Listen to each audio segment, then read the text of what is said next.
Ni Mungu alisema tangu zamani. Leo ni siku ambayo Kristo anataka kusaidia. Leo ni siku ya kufunguliwa kwako. Watasema maneno na wana wa Israeli watasikia. Biblia wanasema. Tunasema leo haitakuwa tena na uwezo juu ya maisha yao. Kwa maana kabla Mungu hajahukumu wanadamu, analeta kwanza maonyo. Si wakati wa kulala tena, ni wakati wa kukesha.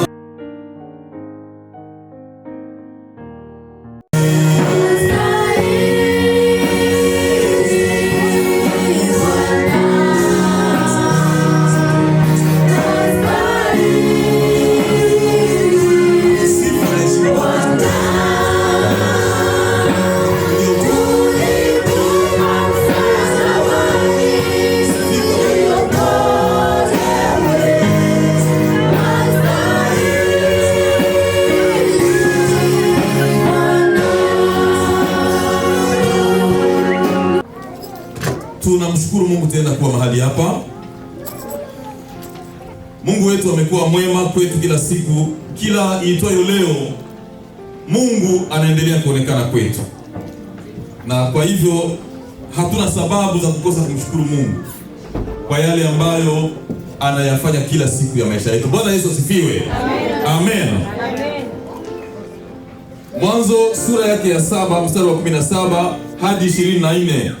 Ile gharika ilikuwa juu ya nchi siku 40, nayo maji yakazidi yakaeleza safina, ikaelea juu ya nchi. Maji yakapata nguvu, yakazidi sana juu ya nchi, na ile safina ikaelea juu ya uso wa maji. Maji yakapata nguvu sana sana juu ya nchi, na milima mirefu yote iliyokuwako chini ya mbingu ikafunikizwa. Maji yakapata nguvu hata ikafunikwa milima kiasi cha mikono 15. Wakafa wote wenye mwili waendao juu ya nchi, na ndege na wanyama wa kufugwa, na kila mnyama wa mwitu, na kila kitambaacho chenye kutambaa juu ya nchi, na kila mwanadamu, kila kitu chenye pumzi ya roho ya uhai puani mwake kikafa. Kila kilichokuwa katika nchi kavu, kila kilicho juu ya uso wa nchi kikafutiliwa mbali, tangu mwanadamu hata mnyama wa kufugwa na kitambaacho na ndege wa angani, vilifutiliwa mbali katika nchi. Akabaki Nuhu na hao walio pamoja naye katika safina. Maji yalipata nguvu juu ya nchi siku 150. Amen. Siku ya Mungu ambayo inaisha, nimezungumza juu ya hukumu mbili. Kwa hivyo dunia hii ambayo tunaishi ndani yake itahukumiwa. Jivune, nunua gari ya bei unavyotaka, Mungu atahukumu dunia. Tunakuwa na shida, si watu ambao tunakuwa hapa Amerika, hatuna tena woga wa Mungu. Sasa tulikuwa Afrika, Mungu tulimweka nafasi ya kwanza. Watoto wetu waliogopa Mungu sana, walitumikia Mungu kwa kujitolea. Wamama, wa baba walifanya mafungo, waliomba, walikuwa preza kukanisa kila wakati asubuhi mapema. Na mtu akichelewa alikuwa afikiri amefanya dhambi. Sio vile. Afrika mtu akichelewa kwenda kanisani alikuwa anajisikia haya, anajisikia amefanya dhambi, ni dhambi. Ataomba hata Mungu huruma, lakini hapa watu wako wanafika sasa wanataka na hawataomba hata Mungu huruma. Angalia wazee ambao kwa Afrika. Siku ya kwanza wanakwenda kanisani, siku ya pili wako kanisani, Jumaa mzima siku zote wako pale. Kwenye ibada ya maombi yupo, kwenye ibada kwenye practice za waimbaji yupo, kwenye mafundisho ya wamama yupo, mafundisho ya vijana naingia, mafundisho ya wababa naingia, mafundisho ya kanisa mzima iko pale, na ibada ya dimanche iko pale. Anatafuta Mungu, anatembea na Mungu, na iko nafanya vile hana chakula ya kukula kunyumba. Iko naona atakula nini, lakini anamtumikia Mungu. Anatuma watoto kanisani, wao kuna kila kitu, lakini wanajikokota. Nimezungumzia juu ya hukumu mbili ambazo Mungu ameshazifanya, ingawaje ni nyingi, na leo nitaenda kuzungumzia nikianzia katika hukumu ya 3 na kuendelea. Nitaenda kwanza kukumbusha haya mambo mawili na kuyapigia point. Jambo la kwanza, mkumbuke hivi ya kwamba Yesu Kristo ndiye mhukumu. Tangu mwanzo alihukumu dunia na mpaka leo anahukumu dunia, na atahukumu pia dunia siku zinazokuja. Ukitaka kusoma hizo habari utaangalia kitabu cha Yohana sura ya 5 mstari wa 22 na Ufunuo wa Yohana sura ya 5 mstari wa 5. Na jambo la pili nataka nikukumbushe ya kwamba hiyo hukumu ya Kristo itafanyika katika uhaki na usawa. Haitakuwa hukumu yenye kupendelea. Kila kitu ambacho umefanya kitahukumiwa. Kila kitu kile ambacho umefanya katika siri, ile mawazo ambayo unakuwa nayo, bila mwenyewe unafanyaka sasa watu hawaoni. Kuna wakati unakutana mtu iko anafanya jambo fulani, lakini anapokuona mchungaji anajigeuza kuwa mzuri. Watu wanafanya mambo ya siri zaidi, wanafikiri kama Mungu hawaoni, lakini Mungu anaona, ataleta hukumu kila kazi. Sawa, wewe Mkristo unataka kufanya dhambi, nilikupatiaga bujanja mayele ya kufanya dhambi, nitairudia tena hapa, nikupatie mayele ya kufanya dhambi, nikupatie nayo acha nikupatie mayele kwa unataka kufanya dhambi. Ukitaka kufanya dhambi, chungulia kwanza ngambo ya huko kama watu wanakuona. Sawa? Chungulia tena ngambo nyingine kama watu wanakuona. Angalia mbele yako kama watu wanakuona. Angalia nyuma yako kama watu wanakuona. Uangalie na huku kama wanakuona. Chafanya dhambi. Simaile nakupatia.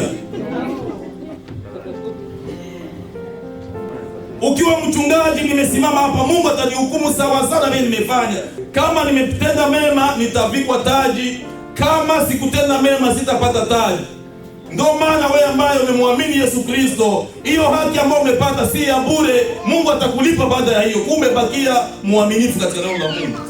Tembea na Mungu vizuri, utalipwa kwa ajili ya ile. Najua Wakristo tunapita katika shida nyingi. Kuna challenge nyingi katika maisha ambayo tunapitana nazo, lakini nataka nikutie moyo katika asubuhi ya leo ya kwamba pambana mama, pambana baba, usichoke, endelea mbele, utalipwa baada ya pale. Amen. Ndugu zangu wapendwa, leo hii tunaonekana ya kwamba tuko uchafu. Watu wa dunia wanapotuona tunapita wanatudharau, wakati mwingine labda wana manyumba za bei kutuzidi, wanatembelea gari kutuzidi, wanavaa nguo za kutuzidi sisi. Siku Kristo atakapokuja tutakaa pamoja naye. Biblia inasema ya kwamba tutavikwa taji za utukufu. Tutakwenda kufikia pale kujifunza juu ya mataji, tuko kwenda katika haya mafundisho.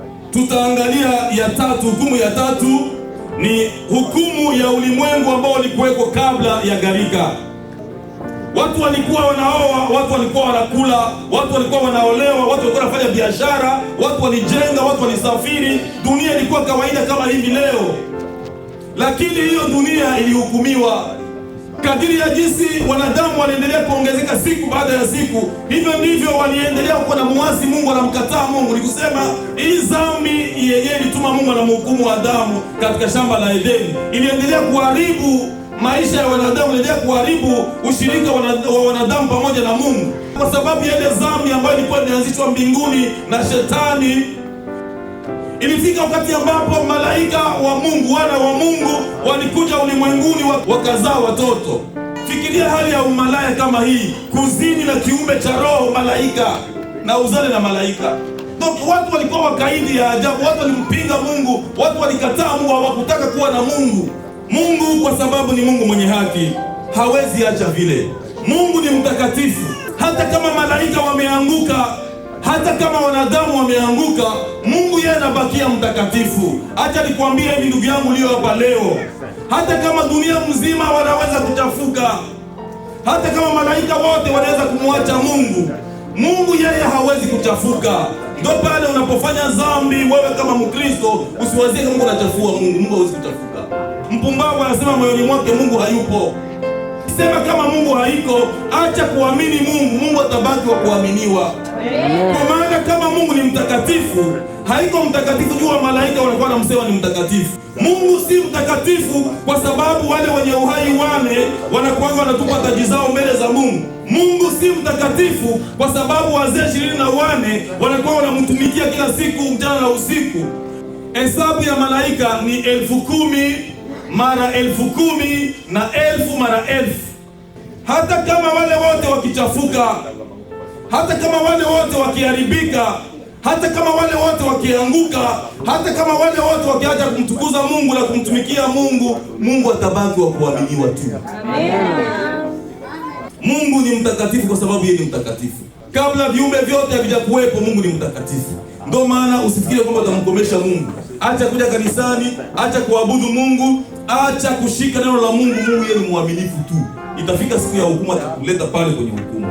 Kuna watu wengi ambao wamejifanya ni mababe sana duniani, wamejiinua sana, walikuwa na majina ya ajabu, wamekandamiza hata watu wengine.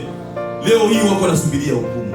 Mfalme Nebukadneza wa Babeli alijiinua, akatawala dunia mzima, akajenga kama na nguvu katika ulimwengu wote mzima. Mungu alimpatia kufanya vile, ikafika hata wakati ambapo aliweza kujipiga kwenye kifua ya kwamba yeye ndo amefanya hayo mambo yote. Lakini siku moja Mungu alimhukumu, akawa kama mnyama, akaanza kuota manyoya kumwili, akaanza kutoka makucha marefu, akatoka katika nyumba yake ya kifalme, akaingia katika pori miaka 7 iko nakula majani kama mnyama. Kwa hiyo wakati Mungu alibakia Mungu. Bwana Yesu asifiwe. Amen. Kwa hiyo wakati Mungu wetu alibakia kuwa Mungu.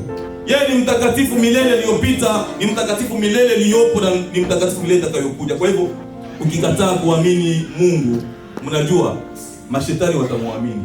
Mnajua vile watu wote wakikataa kuamini Mungu, malaika wakikataa kuamini Mungu, mashetani wataamini Mungu, na tena zaidi ya yote watatetemeka mbele za Mungu.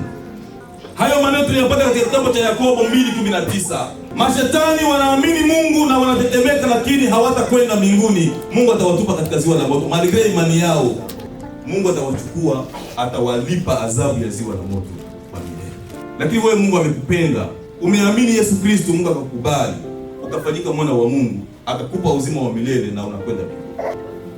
Kabla ya gharika, ulimwengu ambao ulikuwa kwa sababu walifanya dhambi, Mungu aliwahukumu. Na hiyo wakati Mungu alihukumu vikundi viwili.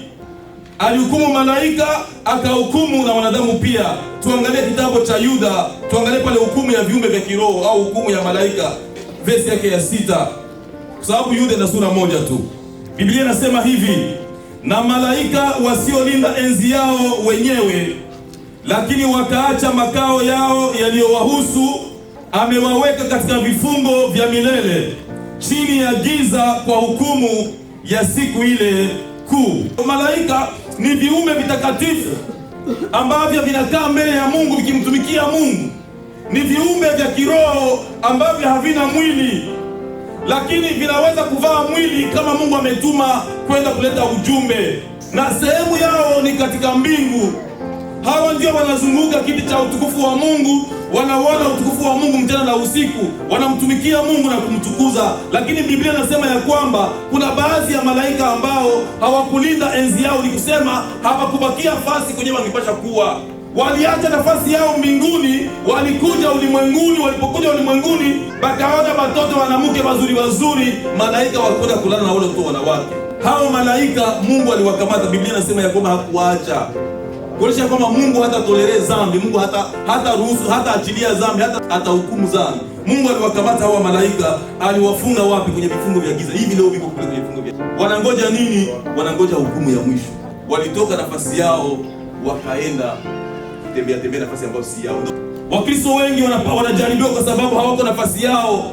Nafasi yako ni katika kuomba Mungu, nafasi yako ni katika kusoma neno la Mungu, nafasi yako ni katika kumtumikia Mungu. Lakini unapoacha hayo, lazima utajaribiwa. Siku moja Mfalme Daudi angepaswa kwenda vitani, lakini Biblia inasema ya kwamba hiyo wakati hakwenda vitani, akabakia nyumbani. Alipobaki nyumbani, alikuwa anatembea kwenye etaji yake kule juu, kwenye dari yake ya juu, anatembea na angalia, akaona mwanamke mmoja yuko na koga Bersheba, akamuona, akamtamani, akaenda kazini naye. Dhambi ikaanza pale. Juu ya nini? Kutokuwa nafasi yako, kutokulinda enzi yako. Mkristo, linda enzi yako, fasi ambapo Mungu amekuweka. Mungu amekuchukua, amekuingiza katika ufalme. Mtumikie Mungu, muogope Mungu, mtukuze Mungu katika maisha yako kila siku. Hiyo ndio nafasi yako. Malaika hawa waliadhibiwa kwa sababu gani? Wamepoteza nafasi yao. Hivi leo wanafungwa katika vifungo vya giza, wanangoja siku ya hukumu. Watakwenda mbele ya kiti cha hukumu na Yesu atawahukumu. Ndio maana wale pepo wachafu ambao walikuwa wamejaa yule mtu ambaye alikuwa makaburini, walipomwona Yesu anapita pale, walikuja mbio, wanaogopa. Yesu, mbona anakuja mbele ya wakati? Mbona wakati yetu haijafika yeye anatuhukumu? Kwa nini anakuja? Walikimbia mbio, wanamwambia Yesu, tuna nini nawe? Yesu ndiye mhukumu, ndugu zangu wapendwa. Petro wa pili 2:4. Tusome mu Kirundi. Amen.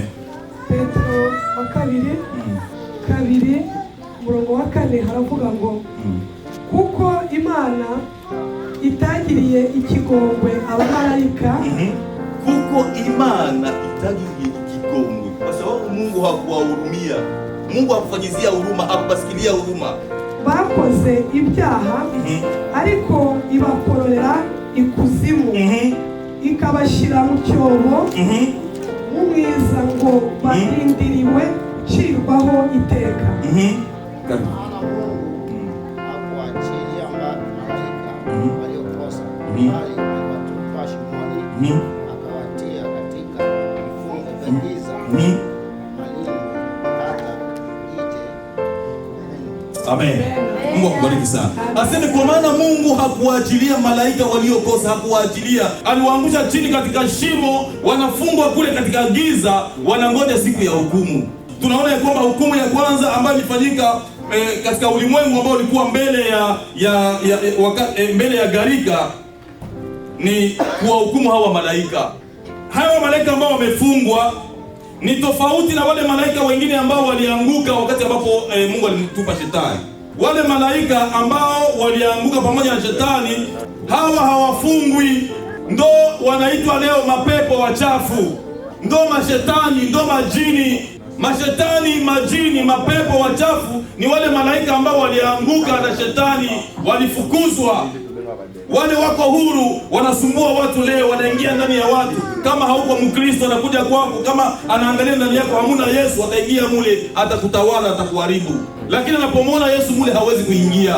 Mnajua juu ya nini? Kumbuka ya kwamba walipomwona Yesu anapita, walikuja wanakimbia, wanasema Bwana, unakuja kwa nini? Unakuja kutuharibu. Wanajua Yesu alikuwa anawaharibu. Kwa hivyo hawawezi ingia ndani kwenye piko Yesu. Ndio maana protection yako ni Yesu Kristo. Amen.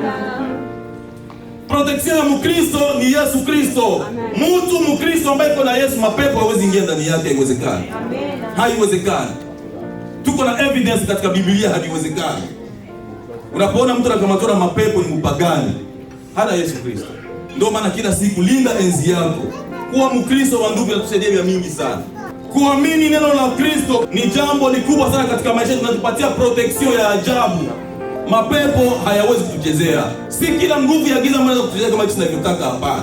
Tuko na protection. Ndio maana amini neno la Mungu, ishi neno la Mungu kila siku ya maisha yako. Ndio ulinzi wako.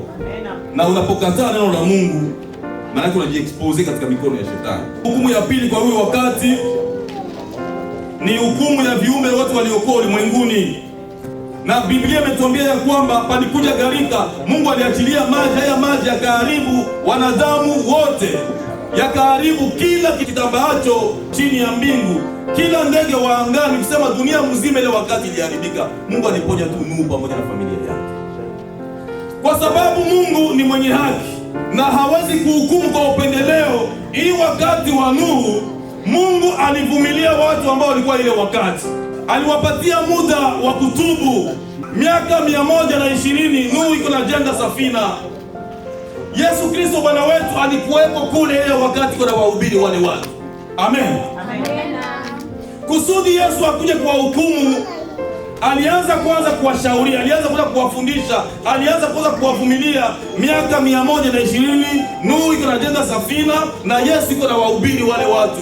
Petro wa kwanza 3:18 hadi 20 nasema hivi: kwa maana Kristo naye aliteswa mara moja kwa ajili ya dhambi, mwenye haki kwa ajili ya wao wasio haki, ili atulete kwa Mungu. Mwili wake ukauawa, bali roho yake ikauishwa, ambayo kwa hiyo aliwaendea roho waliokaa kifungoni, akawahubiri watu wasiotii hapo zamani uvumilivu wa Mungu ulipokuwa ukingoja siku za Nuhu, safina ilipokuwa ikitengenezwa, ambayo ndani yake wachache, yaani watu 8 waliokoka kwa maji. Ile wakati ambapo Nuhu alikuwa anajenga safina, katika kile kipindi cha miaka 120, Yesu Kristo kwa njia ya Roho Mtakatifu aliwaendea wale watu, akaanza kuwahubiri wakati ile ambapo Nuhu alikuwa anajenga safina. Lakini pamoja na hayo mahubiri ambayo Yesu Kristo aliwahubiri, hawakukubali kuamini. Ni kusema hawakubali kuingia ndani ya safina, waliendelea kuwa wakaidi, na mwisho alileta gharika akawaharibu. Nuhu pamoja na familia yake ndio watu ambao wamepona, kwa sababu hawa waliamini neno la Mungu, wakajenga safina, wakaingia ndani ya safina. 11 Mwanzo mstari wa 5 hadi wa 9, Biblia inasema hivi: Bwana akashuka ili aone mji na mnara waliokuwa wakiujenga wanadamu. Bwana akasema, tazama, watu hawa ni taifa moja na lugha yao ni moja, na haya ndiyo wanayoanza kuyafanya, wala sasa hawatazuiliwa. Haya, na tushuke huko tuwachafulie usemi wao, ili wasisikilizane maneno wao kwa wao.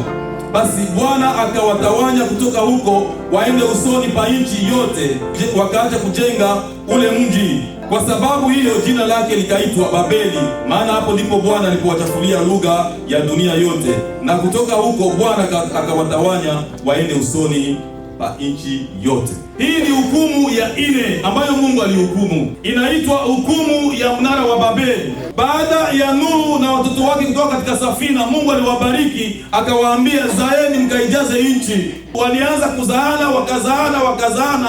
Mungu alikuwa amewaambia ya kwamba watawanyike, wajaze nchi, kwa sababu ni kupitia hawa watu ndio Mungu alitaka watu wapate kuenea dunia mzima. Lakini hawa watu hawakutii neno la Mungu, wakaambiana. Wote walikuwa na lugha hii moja, wote walikuwa na usemi moja, wakaambiana hivi, jameni, tusitawanyike, tubaki sehemu moja, tujifanyizia taifa letu kuwa pamoja, tusitawanyike katika uso wa nchi, tujenge mnara, na huyu mnara tujenge kilele chake fike mpaka mbinguni. Bwana alikuwa amemwambia ya kwamba watawanyike, wajaze nchi. Wao wanasema hapana, tubakie fasi moja, tusijaze nchi. Kwa hivyo hiyo ni machukizo kwa Mungu, ni dhambi mbele za Mungu. Wamekataa sauti ya Mungu, na walianza kujenga mnara wa Babeli wakiwa wote na lugha moja, wakiwa wote taifa moja, wakiwa wote watu wa moja. Wakaanza kujenga wakielewana. Kama walikuwa wanazungumza lugha gani mimi sijui, lakini wameelewana katika ujenzi wao kwa sababu lugha yao ilikuwa moja. Na walipoanza kujenga, Mungu alipoangalia akasema, hawa watu mimi sikuwaambia hivi. Kila muda Mungu anaangaliaka sana neno lake. Kama uko Mkristo, jambo la kwanza lenye Mungu anatizamaka, je, huyu mtu analishika neno langu? Usijivuruge. Omba sana jinsi unavyotaka, fanya mafungo sana, dawa sana, ugeuke mpaka mweupe. Mungu ataangalia kama hamna neno huko bure. Toa sana sadaka jinsi unavyojua wewe. Imba sana, hubiri sana jinsi unavyotaka. Mungu anaangalia ndani yako mko nini. Kama hamna neno, nikisema uko tuno video huko bure, hauna kitu. Daudi anasema ya kwamba moyoni mwangu nimeliweka neno lako, nisije nikakutenda dhambi. Kwa maana kuna hata vitu vingine vyenyewe unaweza kufanya unafikiri vizuri, kumbe ni machukizo mbele za Mungu kwa nisa. Ndio maana utajua kuona na Mungu sijui dhambi.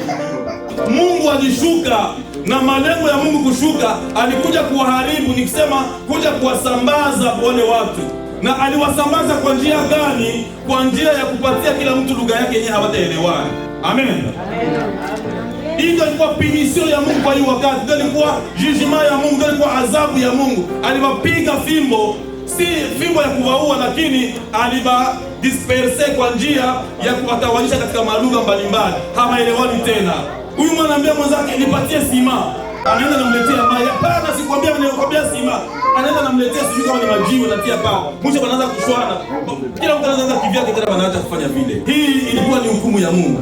Wote walikuwa na lugha moja, walikuwa kabila moja, walikuwa jamii moja, lakini kwa sababu hawakutii neno la Mungu, Mungu aliwasambaza. Sawa, Mungu aliwasambaza, kila watu walianza kuwa na lugha zao. Hapo ndio kwenye lugha zote zimetokea. Lakini mbele ya pale watu walikuwa kitu hiki kimoja, watu walikuwa kabila moja. Hapakuwa mzungu, hapakuwa mweusi, hapakuwa mfuliru na mbembe, hapakuwa mushi na mungala, hapakuwa sijui nani wala nani. Watu wote walikuwa lugha hii moja. Hawa watu ambao wametokea pale, ndugu zangu, ndio hapa wenyewe biko hapa leo. Wanakuwa watu gani? Watu tofauti. Bwana turumie sana. Ndio hapa watu wenyewe leo wanaanza kamatiana mpanga, biko wanauana. Biko wanaambiana, wewe hauko kabila yangu, wewe hauko mtu wangu. Bicho ya watu wanakata mikono, wanakata wamama, wanapasuliwa matumbo na vitu na mamimba.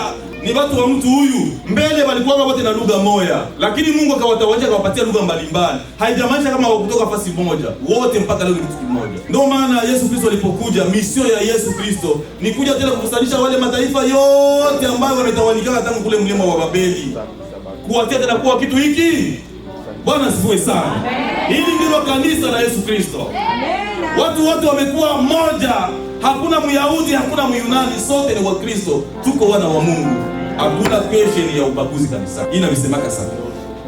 Kwa sababu neno la Mungu linatuambia ndio vile. Turudie katika mpango wa Mungu. Ndio kuna mambo mengine ambayo yako natufikia kwa sababu ya dhambi na janga ndani yetu. Kuna mtu ambaye akija hapa kanisa anaangalia kuna mapua ya watu wengi hapa. Watu yamulika sababu kuna mapua gani? Akiangalia anaangalia na foto na hata hawana mapua sasa hata pia. Huyo mtu iko na pepo, iko na pepo ya sijui pepo gani? Haiko hata pepo. Anaangalia hapa ni watu ya pua gani? Wanasemaka lugha gani? Ile lugha yao ni ya wapi? Haiko ya kwangu. Watu wengine biko na vita ya Kongo mpaka hapa Amerika bandu bilishia kule.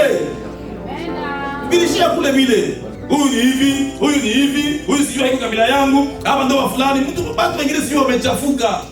Kuna watu wengine kuna virusi. Nikisema ile ni ingiaga ndani yao. Anapoona tu mtu anajiangalia anaona tofauti kati yao, lakini mpango wa Mungu sio kitu hiki. Amen. Bwana Yesu asifiwe.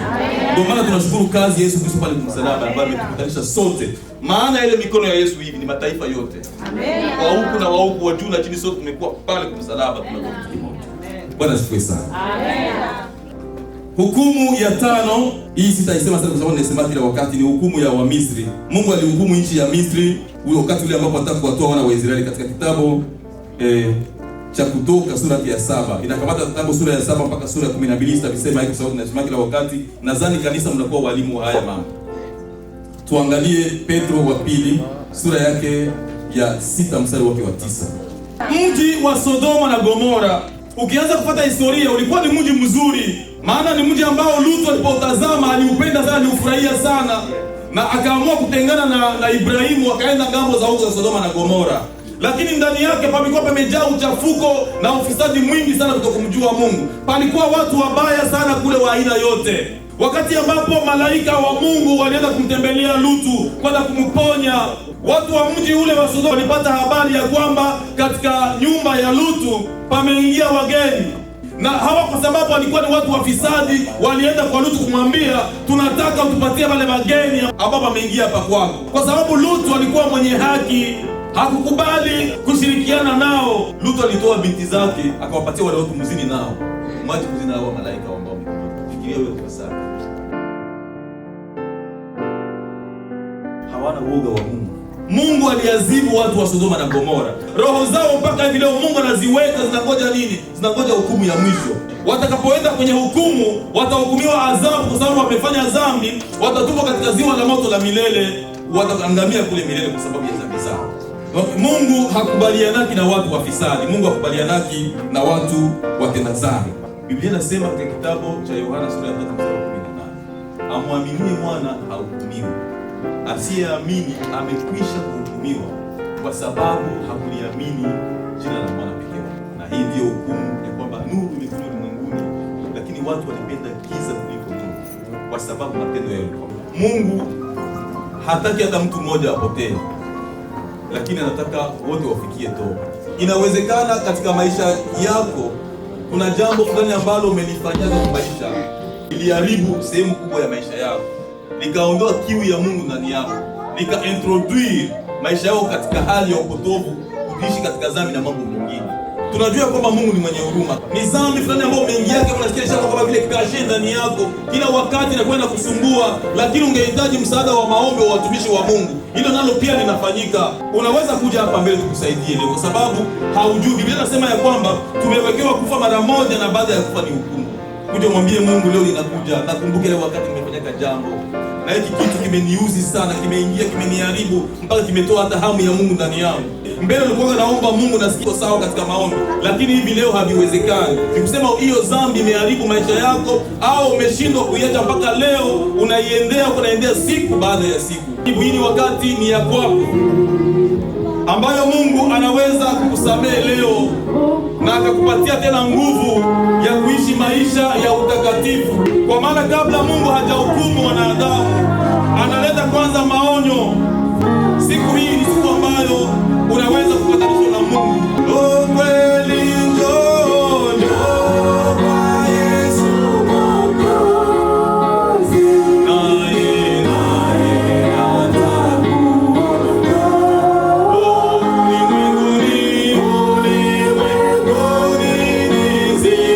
dunia isikudanganye.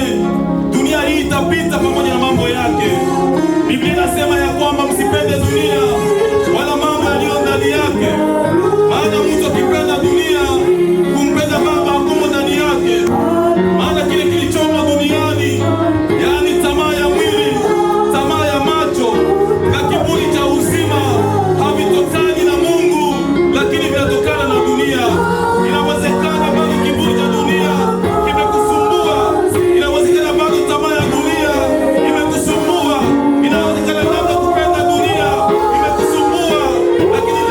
Tangazia ya kwamba dunia hii itapita pamoja na tamaa zake zote, lakini yeye ambaye anafanya mapenzi ya Mungu atadumu milele. Ndio walimzia kinuu, lakini Kristo alikuwa ndani ya roho akisema na wale watu. Na baada ya pale pakote na msamaha. Ndugu yangu mpendwa, baada ya hapa kuna msamaha.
Basi kanisa lote, Mungu awabariki sana.